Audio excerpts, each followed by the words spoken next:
খাগড়াছড়ি সদর ও গুইমারা উপজেলায় সহিংসতার ঘটনায় ৩টি মামলা করেছে পুলিশ। এসব মামলায় আসামি করা হয়েছে ১,০০০-এরও বেশি অজ্ঞাত ব্যক্তিকে। বান্ডেল থাকলে প্রতি সেনমানিতে টাকা বাঁচবে। বিকাশ সেনমানি বান্ডেল কিনে জিতুন প্রতি লেনদেনে। গুইমারা থানার ওসি এনামুল হক চৌধুরী জানান, গত ২৮ সেপ্টেম্বর গুইমারায় প্রশাসনের জারি করা ১৪৪ ধারা ভঙ্গ করে সেনাবাহিনী, পুলিশ সহ আইনশৃঙ্খলা বাহিনীর সদস্যদের উপর হামলা হয়। এ ঘটনায় ৩ জন নিহত হন।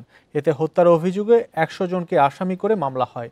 এছাড়াও সহিংসতা ও হামলা ও অগ্নিসংযোগের ঘটনায় ২৫০ অজ্ঞাত ব্যক্তিকে আসামি করে মামলা করেন পুলিশের এসআই সোহেল রানা। অন্যদিকে জেলা সদর ১৪৪ ধারা ভঙ্গ করে সংঘর্ষের ঘটনায় অজ্ঞাত আরও ৭ থেকে ৮০০ জনকে আসামি করে আরেকটি মামলা করেন এসআই শাহিন।